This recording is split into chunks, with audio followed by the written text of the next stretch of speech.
আজকে আমাদের পাঠ শুরু করছি। হচ্ছে আমাদের পাঠের পরিচিতিটা আমরা প্রথম অধ্যায়ে পড়ব।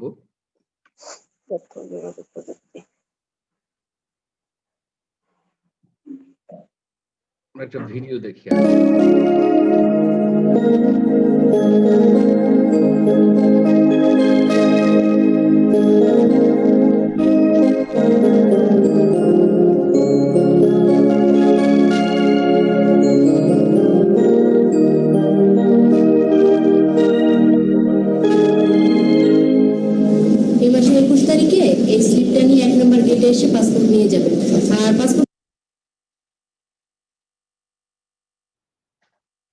এই ইয়েটা দেখে, ভিডিওটা দেখে কার কি মনে হলো?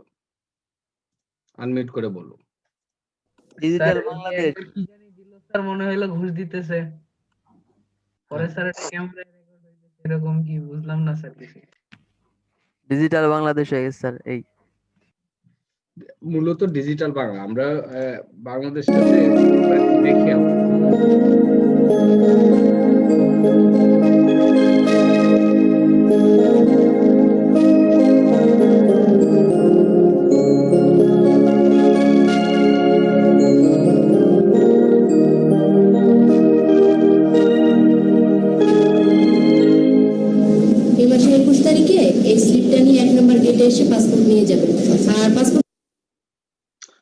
এখানে এমআরপির কথা বলা হয়েছে যে এমআরপি হচ্ছে মেশিন রিডেবল পাসপোর্ট, হ্যাঁ, যেটা আমাদের বাংলাদেশে এখন মেশিন রিডেবলের পরেরটাও চলে আসছে, হ্যাঁ, তারপর আমরা ওটাতে রয়ে গেছি এখনো। তো মেশিন রিডেবল পাসপোর্টের কথা বলা হয়েছে যে এখন কোনো কিছু আর আগের মতো তোমার দরকার হয় না, যে কোনো ব্যাগ পেতে হয় না, মানে লাইনে সকালে আগের দিন রাত্রে এসে লাইনে দাঁড়িয়ে থাকবো, সকালে আমি পাসপোর্টের কাগজ ফর্ম জমা দেবো, এটার জন্য দরকার হয় না। এখন জাস্ট মোবাইলে কম্পিউটারে সবকিছু শেষ করে ফেলা যায়। হ্যাঁ, এটা মূলত বিষয়টা হচ্ছে এই। তো আমাদের যেটা হচ্ছে যে আমাদের তথ্য প্রযুক্তি যে আমরা কতটা এগিয়ে গেছে সেটাই আমরা এখানে দেখানোর চেষ্টা করেছি। তো আজকে আমাদের যা শিক্ষার মধ্যে থাকবে সেটা হচ্ছে গানি 21 শতকের গানি 21 শতকের পৃথিবীর মূল সম্পদ। যুক্তিটি তুমি ব্যাখ্যা করতে পারবে। 21 শতকের বিশ্বে বেঁচে থাকার জন্য প্রয়োজনীয় দক্ষতাগুলো চিহ্নিত করতে পারবে। ওকে, আমরা দেখি তাহলে পাঠটায় চলে যাই। 20 শতকের সম্পদ বলতে আমরা কি বুঝি? আমরা নিজেরা জানি কি কিছু 20 শতকের সম্পদ? 20 শতক, আমরা বর্তমানে 21 শতকে আছি, কিন্তু 20 শতকের সম্পদ বলতে আমরা সাধারণত কি বুঝি? স্যার মনে হয় তেল নাকি স্যার? হ্যাঁ, তেল হতে পারে। তারপর আর কি হতে পারে? আর তো মাথায় আসছে না। স্বর্ণ টর্ণ তো হইতে পারে না।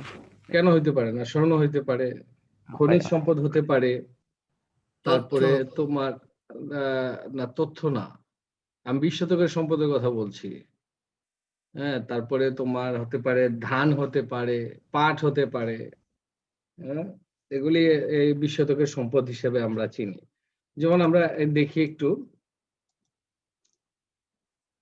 ধান। স্যার 20 শতকের সম্পদ মানে কি স্যার? 20 শতকে যেগুলো আবিষ্কার হয়েছে নাকি? না, 20 শতকে আমরা সম্পদ বলতে যা বুঝি, আমরা কি বুঝি বিষয় এখানে দেখো, তো প্রেজেন্টেশনটা একটু লক্ষ্য করো। 20 শতকের সম্পদ বলতে আমরা কি বুঝি? 20 শতকে আমরা সম্পদ বলতে এগুলিকে ডিফাইন করেছি। যে ধান আছে, কৃষি সম্পদ যেমন ধান, গম ইত্যাদি। তারপরে আছে তোমার খনিজ সম্পদ, হচ্ছে খনিজ তেল, গ্যাস, কয়লা।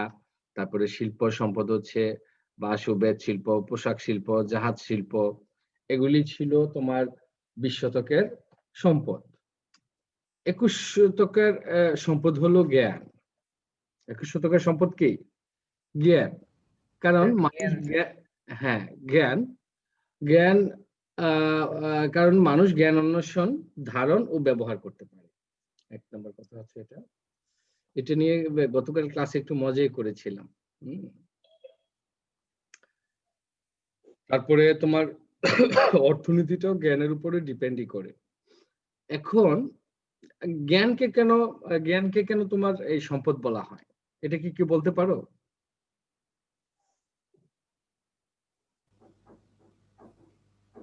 ওরা আর হুম জ্ঞান, স্যার জ্ঞান দিয়ে মানুষ স্যার এই যে শিল্প মানে এইসব মানে যে শিল্পগুলো আছে বাংলাদেশের ওইগুলাকে স্যার আগায় নিয়ে আমাদের যাচ্ছে, স্যার ওতে জ্ঞান হচ্ছে দিয়ে স্যার গায়ে বাংলাদেশের আমরা অর্থনীতির উন্নতি হচ্ছে।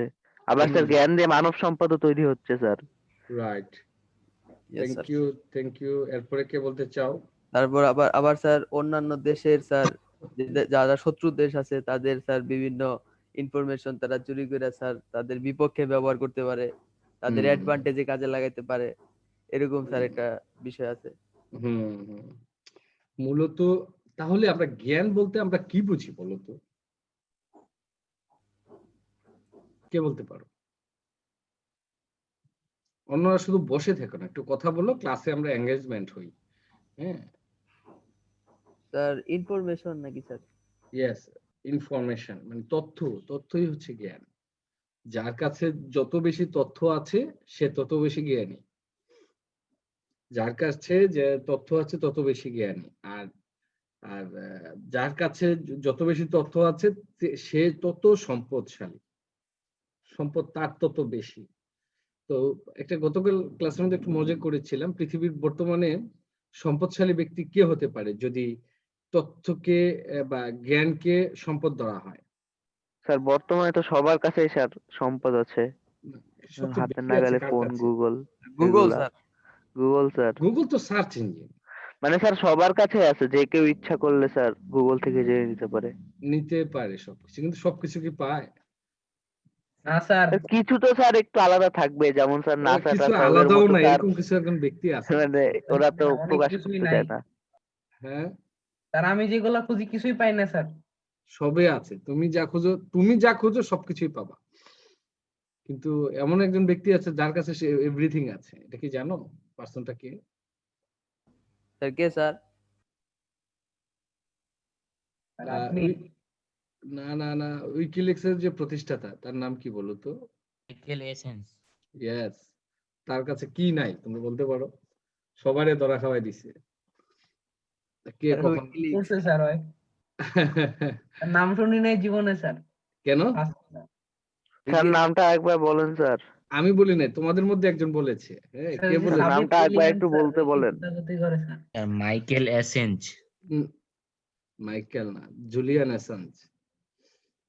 জুলিয়ান অ্যাসাঞ্জ, হ্যাঁ। Yes, স্যার তারে উইকিলিক্স। উইকিলিক্স মানে সে আহ, তার কাছে পৃথিবীর এমন কোনো তথ্য বাকি নাই যে নাই, এরকম সে সবচেয়ে বেশি সম্পদশালী, তাই না? সেক্ষেত্রে ওকে। কিন্তু স্যার কিছু বড় বড় ওই যে সংস্থা যেমন নাসা ওইসব তো স্যার নিজেদের তথ্য প্রকাশ করে না, সে ওইসবের খবর কিভাবে জানে? না, নাসার মনে করো যে 99% তথ্য মানুষ জানে, 1% হয়তো জানে না। স্যার ওরা তো মেইন গুলাই প্রকাশ করে, কিছু হালকার উপর দিয়ে প্রকাশ করে দেয়। আর অনেক দেশ স্যার মিলিটারি প্রজেক্ট এগুলো তো স্যার প্রকাশ করে না। না, পৃথিবীতে একটা জায়গা আছে, জায়গাটার নাম হচ্ছে এরিয়া 51। Yes sir.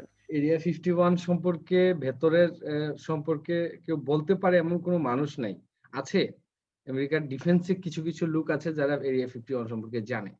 এবং এরিয়া 51 এর আশপাশে লেখা আছে, কি লেখা আছে যে এটা এই অঞ্চলে প্রবেশ করবেন না, প্রবেশ করলে স্যার আপনাকে ওইটা গুলি করা নিষিদ্ধ হতে পারে। এরিয়া না? হ্যাঁ, নিষিদ্ধ এরিয়া, এবং লেখা আছে যে এটা আপনার জনসাধারণের প্রবেশ নিষেধ, আর আপনি যদি প্রবেশ করেন তাহলে আপনাকে গুলি করা হতে পারে। স্যার তাই তো স্যার, তখন তো স্যার ওই এলাকার খবর ওর কাছে নাই, তাহলে ওর কাছে কিভাবে সবকিছু আছে? ওকে, আমরা আমাদের পাঠে চলে আসি।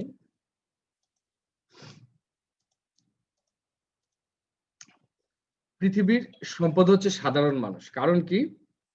মানুষ জ্ঞান ধারণ করতে পারে, মানুষ জ্ঞান ব্যবহার করতে পারে, মানুষ জ্ঞান সৃষ্টি করতে পারে, মানুষ জ্ঞানের সৃষ্টি করতে পারে, তারপরে মানুষ জ্ঞান ব্যবহার করতে পারে, মানুষ জ্ঞান ধারণ করতে পারে। যে কারণে পৃথিবীর মানুষ হচ্ছে, সাধারণ মানুষ হচ্ছে সম্পদ প্রত্যেকেই। এখন আমাদের বাংলাদেশের জনসংখ্যা যদি বলি অনেক বেশি, তাহলে বেশি আছে মানে বেশি সম্পদ, যদি আমরা নিজেদেরকে সম্পদ হিসাবে গড়ে তুলতে পারি। তার মানে কি আমরা যত বেশি নলেজ আহরণ করব, জ্ঞান আহরণ করব, মানে তথ্য আমাদের মাথায় রাখতে পারি, ততই আমরা বেশি সম্পদশালী। আমরা প্রত্যেকে, তাহলে আমরা পৃথিবীর ধনীদের মধ্যে একজন হয়ে যেতে পারি যদি আমরা নিজেরা নিজেদেরকে, আমাদের সাধারণ সকল মানুষকে যদি আমরা সম্পদ মনে করি, আমরা নিজেরা জ্ঞান ধারণ করতে পারি এবং জ্ঞানটা ব্যবহার করতে পারি, ব্যবহার করে আমরা কাজ করব এবং পূর্বতন জ্ঞান ব্যবহার করে নতুন জ্ঞানের সৃষ্টি করতে পারি। ঠিক আছে, তাহলে আমরা সাধারণ মানুষ কি সম্পদ কি না বলো তো? স্যার আমরা সাধারণ মানুষ যারা আছে আমরা সম্পদ কি না? সাধারণ মানুষ সম্পদ না স্যার, মানে শিক্ষিত মানুষ যারা দেশে এই করতে পারে। কেন? শিক্ষিত মানুষ অবশ্যই সম্পদ, কিন্তু শিক্ষিত মানুষ ছাড়া কি তাদের নলেজ নেই, জ্ঞান নেই? মানে স্যার যতটুকু আমি জানি স্যার, হচ্ছে যারা হচ্ছে দেশের অর্থনীতিকে আগায় দিতে পারবে, যারা নিজেদের জ্ঞান মানে স্যার কারিগরি কাজ দিয়ে হুম, দেশের উন্নতিতে কাজ নিজেদের অবদান রাখতে পারবে, তারাই স্যার মানব সম্পদ নামে পরিচিত আর কি। অবশ্যই অবশ্যই। তবে মানব সম্পদ হচ্ছে, যদি আবার এটা আবার আরেক পার্ট, আমরা সাধারণ মানুষের কথা বলছি, মানব সম্পদ হচ্ছে যে মানুষ তার জ্ঞান, তার শিক্ষা এইসব দিয়ে তোমার অর্থনীতিতে অবদান রাখতে পারে, সেটা হচ্ছে মানব সম্পদ। অর্থনীতিতে তার অবদান থাকতে হবে, সে নিজে স্বাবলম্বী হতে হবে, সেটাই হচ্ছে মানব সম্পদ। ওকে, আমরা একটু সামনের দিকে যাই। এবারে একটু আমরা মানব সম্পদ দেখলাম, নলেজ দেখলাম, তারপর 21 শতকের দুটি বিষয় প্রাধান্য পাচ্ছে। 21 শতকে এসে সবচেয়ে বেশি প্রাধান্য পায় দুইটা বিষয়। নাম্বার 1 হচ্ছে গ্লোবালাইজেশন, নাম্বার 2 হচ্ছে ইন্টারনালাইজেশন। গ্লোবালাইজেশন তোমাদের প্রথম পৃষ্ঠার মধ্যে আছে, যে প্রথম পাঠে আছে গ্লোবালাইজেশন এবং ইন্টারনালাইজেশন নামে দুইটা শব্দ আছে। এই যে একটা ছবি দেখতে পাচ্ছি, এই ছবিটা কি গ্লোবালাইজেশন না ইন্টারনালাইজেশন? স্যার গ্লোবাল আমরা একজন আরেকজনের সাথে global- যোগাযোগ করছি। স্যার একটা স্যার গ্রামের মতো তৈরি করতে চাচ্ছি। হ্যাঁ, আমরা এই যে দেখো, আমাদের বাংলাদেশ সব জায়গায় আছে, আছে না? বাংলাদেশ সব জায়গায় আছে মানে কি, সব জায়গায় বাংলাদেশের মানুষ আছে, যেখানে দেই বাংলাদেশের মানুষ আছে। তো এখানে বাংলাদেশের মানুষের সাথে আমরা যোগাযোগ করতে পারছি, এখানে প্রত্যেকটা জায়গাতে যোগাযোগ করতে পারছি। এটার আগে আমরা যাই, এই যে যখন আমরা এখানে যাচ্ছি, যে যোগাযোগ করছি, এই জনের সাথে যোগাযোগ করছি, সেই জনের সাথে যোগাযোগ করছি, আমরা এই প্রতিটা সেকেন্ডেই আমরা কি করতে পারছি, যে পৃথিবীর যে কোনো প্রান্তে যোগাযোগ করতে পারছি। এবং শুধু যোগাযোগ না, আমরা যে কোনো কাজ সম্পাদন করতে পারছি পৃথিবীর যে কোনো প্রান্তে, তাই না? তো এই যে সেখানে কোনো দেশের সীমানা নাই, দেশে কি নাই, সীমানা নেই। আছে কি, যখন আমরা ইন্টারনেটে ঢুকে যাই, মানে google.com দিয়ে ঢুকি, তাহলে google.com কি বলে দেয় যে তুমি বাংলাদেশের google.com এ ঢুকে, এরকম কিছু হয় কি? বিভিন্ন জায়গায় ঢোকা যায় না, বিভিন্ন ওয়েবসাইটে। এখানে জাস্ট google.com এ ঢুকে যায়, এখানে কোনো দেশের নাম নাই, আছে নাই, দেশ গ্লোবালাইজেশন। এখন যদি বলি ইন্টারনালাইজেশন, তখন তোমার দেশের পরিচিতিটা থাকবে, তুমি সারা পৃথিবীতে, তোমার যদি একটা পাসপোর্ট থাকে আর ভিসা থাকে, তুমি সারা পৃথিবীতে চষে বেড়াতে পারবে, এর জন্য তোমার কোনো সমস্যা হবে না। এটা হচ্ছে তোমার ইন্টারনালাইজেশন। এই যে মনে করো এখানে যদি বলি যে বাংলাদেশের মানুষ পৃথিবীর সব জায়গায় আছে, তার মানে কি ইন্টারনালাইজেশনের কারণে বাংলাদেশের মানুষরা সব জায়গায় আছে, হ্যাঁ, যেতে পারছে, আবার বাংলাদেশে আসতে পারছে, কোনো সমস্যা হচ্ছে না কোনো ক্রমেই, তাই না? এটা হচ্ছে ইন্টারনালাইজেশন। তো ইন্টারনালাইজেশন কি এখন বাংলাদেশে যে এত মানুষ দেশের বাইরে থাকে, প্রবাসী আছে, যারা নাকি তোমার কেউ কেউ আছে যে তোমার স্থায়ীভাবে অস্ট্রেলিয়া, কানাডায় বসবাস করছে স্থায়ীভাবে, আবার কেউ কেউ আছে যে তোমার একটা নির্দিষ্ট সময়ের জন্য ওই দেশে গেছে কাজ করে, আবার বাংলাদেশে সময় মতো ফিরে চলে আসে। হ্যাঁ, কিন্তু যেতে পারছে, আসতে পারছে, সীমানা পেরিয়ে যাওয়াটাকে ইন্টারনালাইজেশন বলা হয়। আর গ্লোবালাইজেশন হচ্ছে সীমানার কোনো চিহ্ন নেই, সারা পৃথিবীটা একটা গ্রামের মতো। ঠিক আছে, এটা গ্লোবাল ভিলেজের মতো, যেটা মানে গ্লোবাল ভিলেজ বলা হয় যেটাকে। আচ্ছা, এটাকে আমরা ছেড়ে দিই। আমরা দুটো ছবি দেখছি এবারে। একটা ছবি হচ্ছে বৃষ্টি পড়ছে, আর একটা ছবি হচ্ছে তোমার একদম শুকিয়ে কাঠ হয়ে গেছে, মানে মাটি ফেটে গেছে। খরা হয়েছে। খরা, রাইট। খরা এক সময় এক সময় বেঁচে থাকার জন্য প্রকৃতির অনুকম্পার উপর নির্ভর করতে হতো। মানে প্রকৃতি কখন বৃষ্টি দেবে, হ্যাঁ, সেটার উপরে নির্ভর করতে হতো যে আমরা ফসল আদি করব কি না, কিভাবে করব। প্রকৃতি যখন যেভাবে দিত সেভাবে আমরা কাজ করতাম। তো এখন কি সেটা হয়? না স্যার এখন সেচ আমরা পাম্প ইত্যাদি স্যার। স্যার আল্লাহর রহমতে এখন আমরা সেচ দিতে পারি স্যার। হ্যাঁ, সেচ দিতে পারি আমরা। 3 মৌসুমে বছরে 3 বার ধান রোপণ করতে পারি আমাদের ফসলি জমিতে, তাই না? ধান রোপণ করতে পারি, কারণ ওই আগের মতো ওই যে বর্ষাকালেই কেবল ধান রোপণ করব, হ্যাঁ, শীতকালে কেবল আলু হবে ধান হবে না, এটা হয় না। এখন যেটা হয় আমরা কারণ আমরা একটা জমি থেকে ধান আসতে 3 মাসের মতো সময় লাগে, 3 মাস 3.5 মাস। এই সময়টা আমরা ওই বর্ষাও তা দেখি না, খরাও দেখি না, আমরা সেচ দিয়ে আমরা কাজ করতে পারি। এবং যদি অতিবৃষ্টি হয় সেই বৃষ্টির পানি সরানোর মতো আমাদের ক্ষমতা আছে। গুড। তবে 21 শতকে টিকে থাকতে হলে কি প্রয়োজন? দক্ষতা প্রয়োজন। আমরা এই বিষয়গুলি জানি, শুধুমাত্র যে যে যার মধ্যে শিক্ষা নাই, যে যার মধ্যে নলেজ নাই সেই কেবল কৃষি কাজ করবে, অন্যরা করবে না, এটা কিন্তু ঠিক না। যার নলেজ আছে সেই কৃষিকাজ, যার দক্ষতা আছে সেই কৃষিকাজ করতে পারে। মানে আগের যে একটা ধারণা ছিল, ওই ধারণা থেকে আমরা বেরিয়ে আসছি। মূলত দক্ষতা নিয়ে যদি কৃষিকাজ করা হয় তাহলে আরো বেশি আমরা কি করতে পারছি, কৃষিতে সফল হতে পারছি এবং উৎপাদন বেশি হচ্ছে।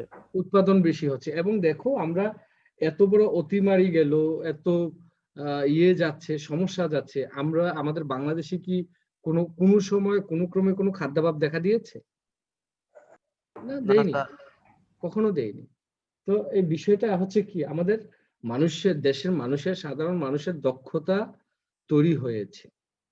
তবে সাথে অবশ্য সরকারি সেবাও ভালো ছিল, যে কারণে এটা হয়ে থাকে। আমাদের একদম রোড লেভেলে সরকারও খুব ভালো সার্ভিস দিচ্ছে।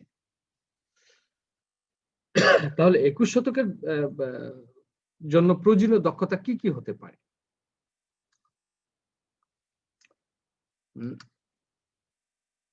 তথ্য ও যোগাযোগ প্রযুক্তিতে পারদর্শিতা তোমার দরকার হবে। এটা কেন আবশ্যক? এখন যদি বলি যে আমরা এখানে প্রথম কয়েকটা ওয়েবসাইটের নাম দেখছি, তারপরে দেখো যে কয়েকটা বাচ্চা কাজ করছে, আরেকজন টেলিফোনে কথা বলছে, আরেকজন শপিং করছে, শপিং না, একটা মেলায় আছে হয়তো বা। এখন যদি বলি যে আমার গত শুক্রবারে আমাকে একজন বলল যে একটা 2টা বই আপনি কিনে নেন। আমি বললাম ঠিক আছে, আমি কিনে নিচ্ছি। তো করে কি করলাম, এই যে রকমারি.com যেটা আছে, হ্যাঁ, ওখানে আমি দেখলাম বইটা আছে কিনা, দেখলাম যে ওদের স্টকেই আছে, তো আমি অর্ডার করে দিলাম। আবার শনিবারে তোমার দুপুর 12টার মধ্যে আমার বাসায় বই চলে আসছে। অ্যাকচুয়ালি যে এখানে এই তথ্য প্রযুক্তিতে পারদর্শিতাটা এখানে আমার কি ছিল বলতো, কে বলতে পারো? এই যে রকমারি.com এ যাওয়া, তারপরে অর্ডার করা, এটা না স্যার? ইয়েস, এটা অর্ডার করা, কিভাবে যেতে হয়, কিভাবে অর্ডার করতে হয়, কিভাবে পেমেন্ট করতে হয়। তারপরে আমার তো কোনো কিছু নাই, আমি জাস্ট শনিবার আমি আমার ল্যাপটপ থেকে আমি বইটা সার্চ করে খোঁজ করলাম, অর্ডার করলাম, জাস্ট অতটুকু। এরপর দিন দুপুর 12টার মধ্যে শুধু দরজা খুলে আমি বইটা হাতে নিয়েছি, এছাড়া আমার কোনো কাজ ছিল না। মানে এটা হচ্ছে বিষয়টা হচ্ছে, মাঝখানে যে কাজটা করেছি এটা হচ্ছে আমার প্রযুক্তি নির্ভর কাজ করেছি, এবং তাদের সাথে প্রযুক্তি নির্ভর যোগাযোগ করে প্রযুক্তি নির্ভর টাকা দিয়েছি, তারা আমাকে ম্যানুয়ালি এসে বইটা দিয়ে গেছে বাসায় এসে। এরকম বর্তমানে প্যান্ডামিক সিচুয়েশন অবশ্য এই ব্যবসাটা বেশি বেড়ে গেছে, আমরা এটার উপর অনেক বেশি নির্ভর হয়ে গেছি। কিন্তু এর আগেও কিন্তু এটা ছিল, এর আগে থেকে ছিল, অনেক আগে থেকে রকমারি.কম তোমার চলে, তোমার 2012 সাল থেকে রকমারি.কমটা তৈরি হয়েছে, তখনও সেটার সাথে আমি সংশ্লিষ্ট ছিলাম।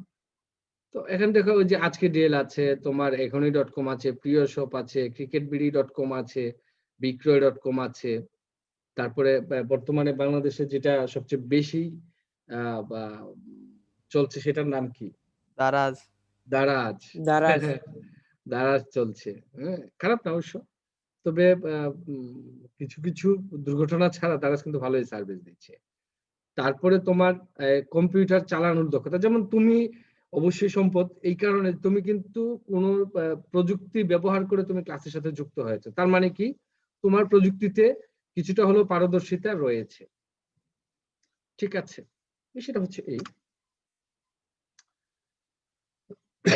দেখো এখানে কয়েকটা দক্ষতা সুনির্দিষ্ট করা হয়েছে, যেগুলিকে 21 শতকের দক্ষতা বলা হয়।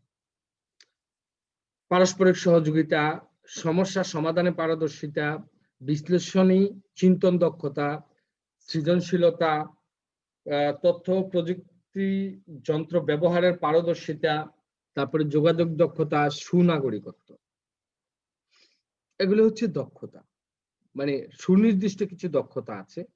এই দক্ষতা গুলি যদি তোমার থাকে তাহলে তুমি অবশ্যই একটা সম্পদ, তুমি নিজে একটা পরিবারের সম্পদ, তুমি নিজের সমাজের সম্পদ, তুমি রাষ্ট্রের সম্পদ, যদি তোমার কমপক্ষে এই দক্ষতাগুলি থাকে।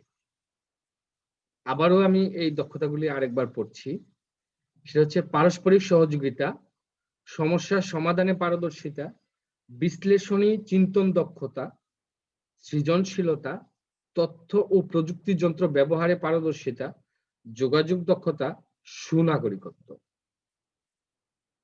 একজন বলো তোমাদের মধ্য থেকে, তোমরা 42 জন আছো, যে কোনো একজন বলো। কি হলো?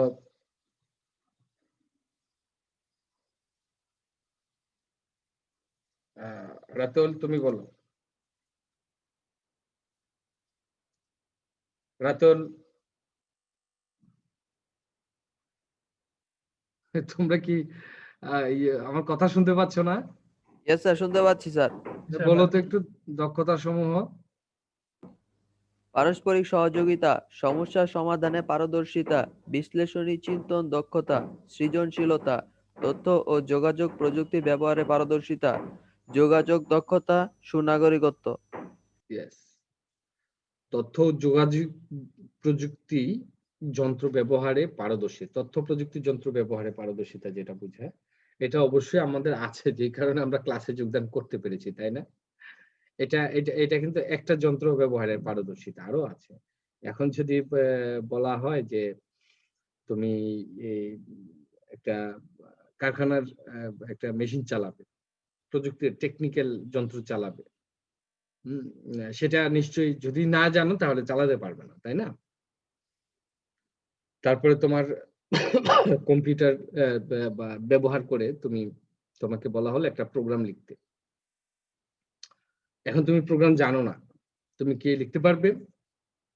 না স্যার। তো এটা দক্ষতা অর্জন অবশ্যই করতে হবে।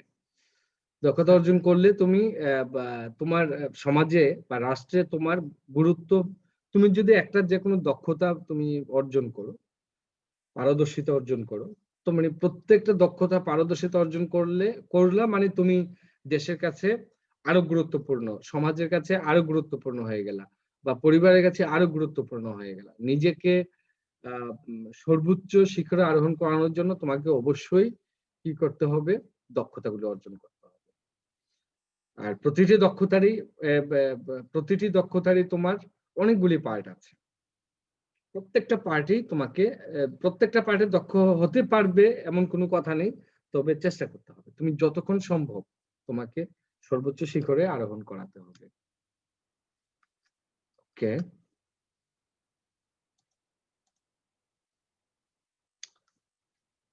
এখন 21 শতকের প্রযুক্তি ব্যবহারের সুবিধা কি কি আছে?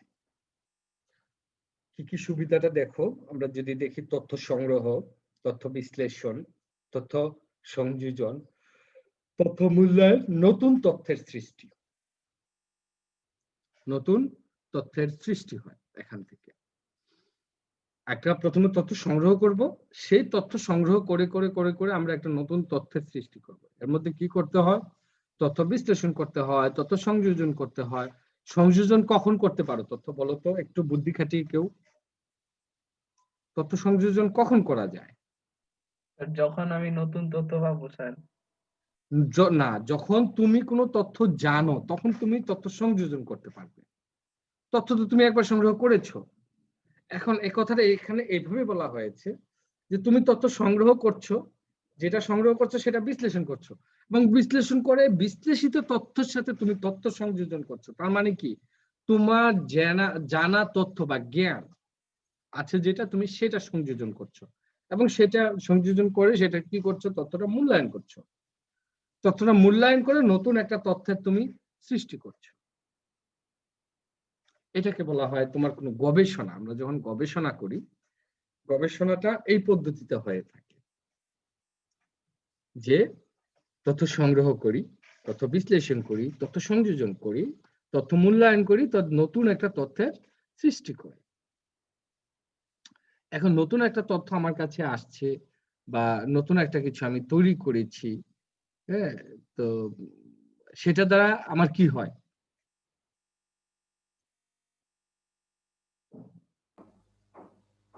স্যার সম্পদ বাড়ে, তথ্য যেহেতু সম্পদ বাড়ে, রাইট। শুধু সম্পদ বাড়ে না, পাশাপাশি আমার মান সম্মান, সামাজিক, পারিবারিক বা রাষ্ট্রীয় স্বীকৃতি বাড়ে। তারপরে আরো অনেক কিছু, তুমি ইজ্জত সম্মানের কথা যদি বলো, সেটাও তুমি সর্বোচ্চ শিখরে আরোহণ করতে পারো যদি তোমার কাছে তুমি নতুন তথ্যের সৃষ্টি করতে পারো।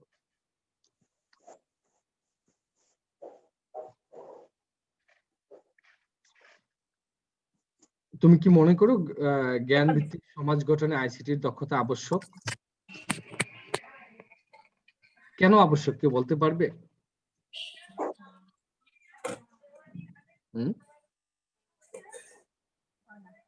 অপূর্ব, আবির, বলো দেখি কে বলতে পারো।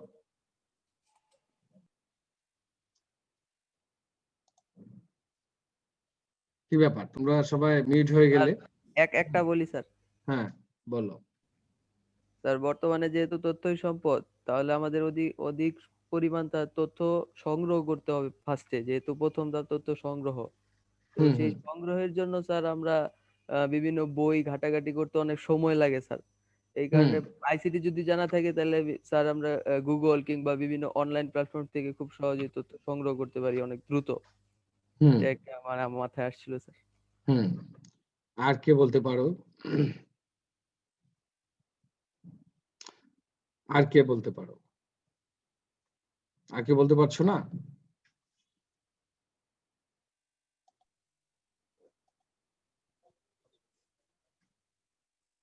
আর অন্যরা কি আছে, ক্লাসে আছে কি, নাকি মানে ক্লাসে যোগদান করেই শেষ?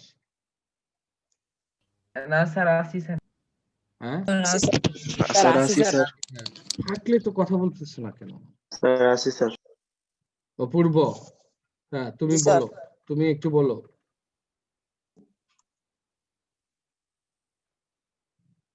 স্যার ঠিক বলতে পারছি না স্যার। মানে জ্ঞান ভিত্তিক সমাজ গঠনে আইসিটি দক্ষতা আবশ্যক, তুমি তো এটা মনে করো কি? এটা কি আবশ্যক কিনা অপূর্ব?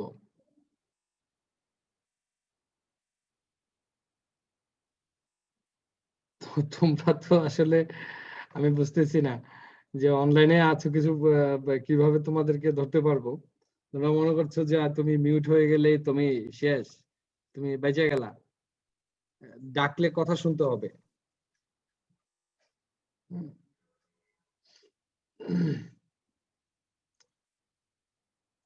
ওকে, এখন আর কথা বাড়াচ্ছি না, এটা পরে দেখা যাবে।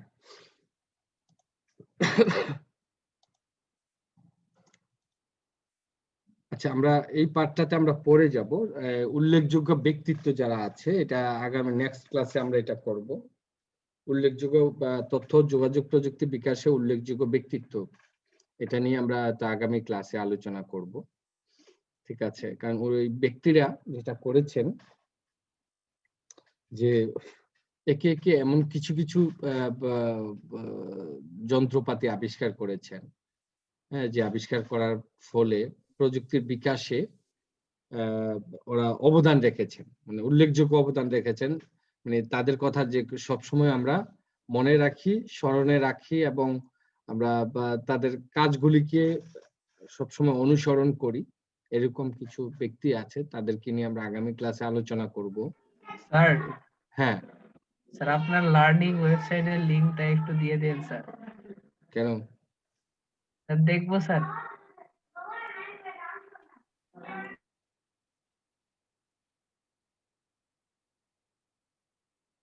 আচ্ছা, ঠিক আছে, সেটা আমি দেব। তো থ্যাংক ইউ স্যার। তো এই উল্লেখযোগ্য ব্যক্তিদের নিয়ে আগামী ক্লাসে আলোচনা করব। তবে আজকের ক্লাস সম্পর্কে কার কার কি কি প্রশ্ন আছে, একদম ওপেন প্রশ্ন তোমরা করতে পারো, তোমাদের জন্য সময় দেওয়া হলো। আজকের ক্লাস নিয়ে আজকে আমরা যা শিখলাম, 20 শতকের জ্ঞান থেকে ধরেছি, 20 শতকে কি কি জ্ঞান ছিল শেষ পর্যন্ত আমরা যেটা করেছি সেটা হচ্ছে তোমার প্রযুক্তি ব্যবহারের 21 শতকের প্রযুক্তি ব্যবহারের সুবিধা পর্যন্ত আমরা পড়েছি। অনেকগুলি লেসন আমরা আজকে নিয়েছি। এর মধ্যে কার কার কি কি প্রশ্ন আছে, বুঝতে সমস্যা হয়েছে, সেটা একদম ওপেন, যে কেউ প্রশ্ন করতে পারো। স্যার, উইকিলিক্স এর প্রতিষ্ঠাতা স্যার কি স্যার অতি গুরুত্বপূর্ণ তথ্য ফাঁস করছিল স্যার? যুক্তরাষ্ট্রের যুক্তরাষ্ট্রের রাষ্ট্রীয় গোপন তথ্য ফাঁস করেছিল, যে কারণে ট্রাম্প প্রশাসন কিন্তু অনেক মানে বিপদে পড়ে গেছিল। স্যার একটা কোশ্চেন স্যার, উইকিলিক্স কি? স্যার এখন রাশিয়াতে থাকে না? এখন যুক্তরাষ্ট্রে আছে, জুলিয়াস অ্যাসাঞ্জ। উইকিলিক্স হচ্ছে একটা ওয়েবসাইট ছিল তখন, হ্যাঁ, তো যেটার মাধ্যমে সে অনেক কিছু, একটা ওয়েবসাইট বলতে পারো, একটা প্রতিষ্ঠান বলতে পারো তার, এটা হচ্ছে জুলিয়াস অ্যাসাঞ্জের। হ্যাঁ, এটার মাধ্যমে মানে সে পৃথিবীর যত রকম কাজ, ভালো কাজ মন্দ কাজ সবকিছুর তথ্য সে সংগ্রহ করে ফেলতো। যে যে যত গোপন কথা, যেমন মনে করো যে জার্মানির চ্যান্সেলর ইয়ের সাথে কার সাথে কতক্ষণ কথা বলছে, কি কি কথা বলছে, তার কাছে ছিল, এগুলি রেকর্ড ছিল। তো বিষয়গুলি খুবই মানে স্পর্শকাতর।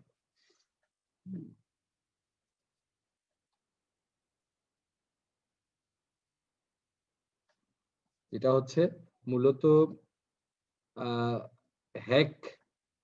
হ্যাকিং কে একেবারে যদি আমরা খাঁটি বাংলায় বলি তাহলে চুরি বলবো।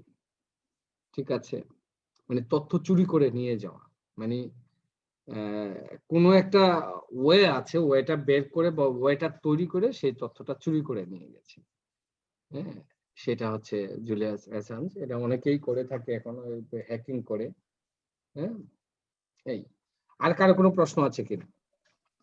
স্যার এই ওয়েবসাইটটা কি স্যার wikileaks.com না স্যার?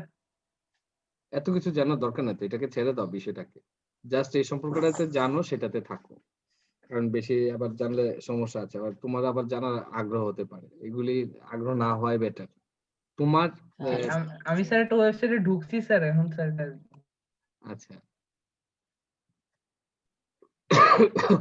আর কারো কোনো স্যার প্রশ্ন হ্যাক জানার কেমনে আছে? করে স্যার? হ্যাক করা শিখবো?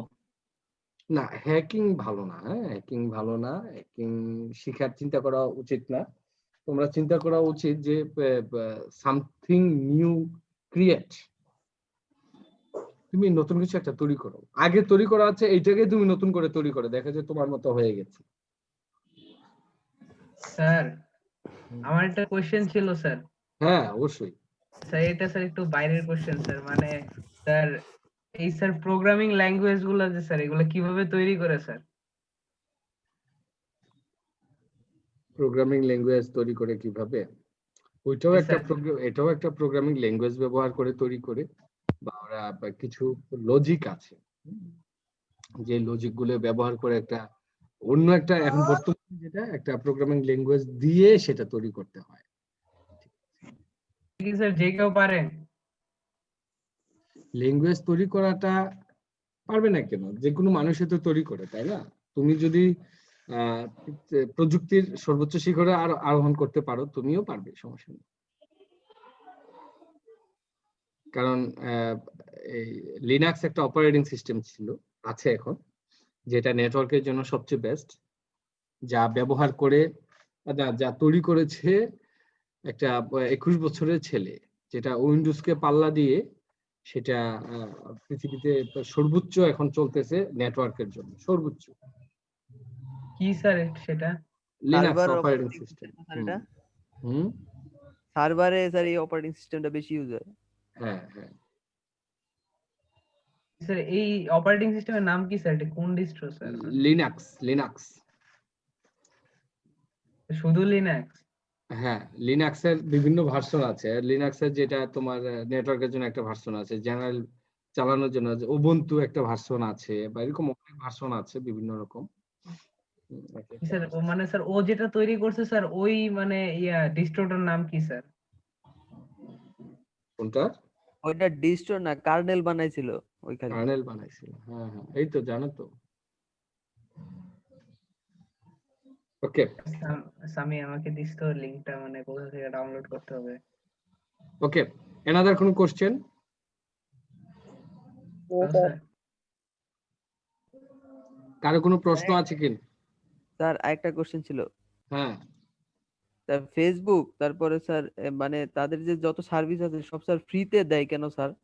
তো ওদের আয় কেমনে হয় কোনো স্যার? কিছুই ফ্রি নাই, মানে বস্তুত বলো বা মূলত বলো, কোনো কিছু ফ্রি নাই।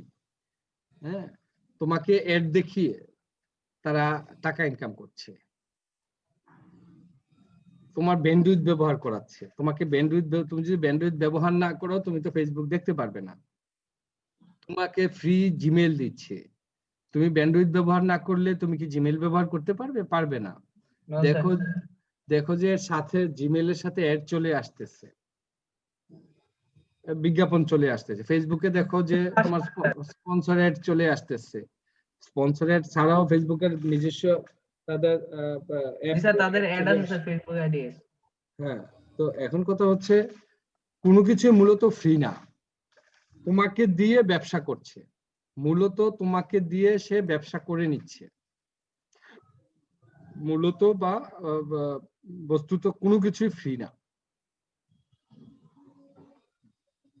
তোমাকে ফ্রি একটা সফটওয়্যার দিয়ে দিল, তুমি ইনস্টল করে তুমি ব্যবহার করছো, তোমার কাজ করছো তুমি। হ্যাঁ, কি দরকার আমার? কিরকম কোনো দরকার আছে যে আমি একটা তৈরি করে তোমাকে দিয়ে দেব? না সেটা স্যার, কোনো দরকার নেই। এটা দরকার হচ্ছে আমার বিজনেস, প্রত্যেকটা মানুষে। তবে হ্যাঁ, আমি যে একটা ওয়েবসাইট তৈরি করেছি তোমাদের জন্য শুধু, কারণ আমি এখানে চাকরি করছি, আমি চাকরি না করলে ওই ওয়েবসাইটটা তৈরি করতাম না।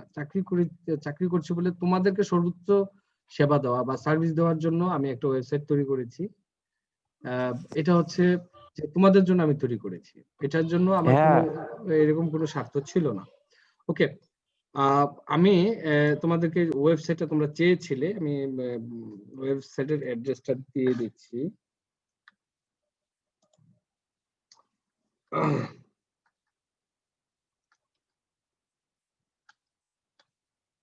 সরি, এটা তো আমার অ্যাড্রেস দিতে হবে।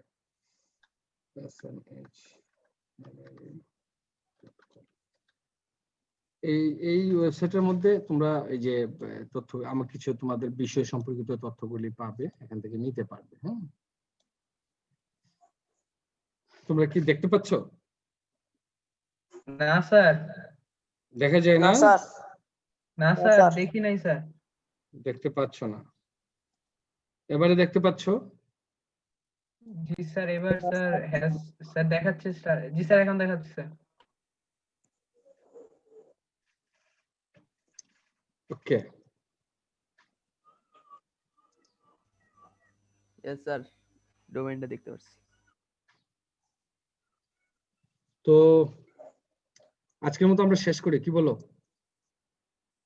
আসসালামু আলাইকুম স্যার। ওয়ালাইকুম আসসালাম। স্যার আসসালামু আলাইকুম।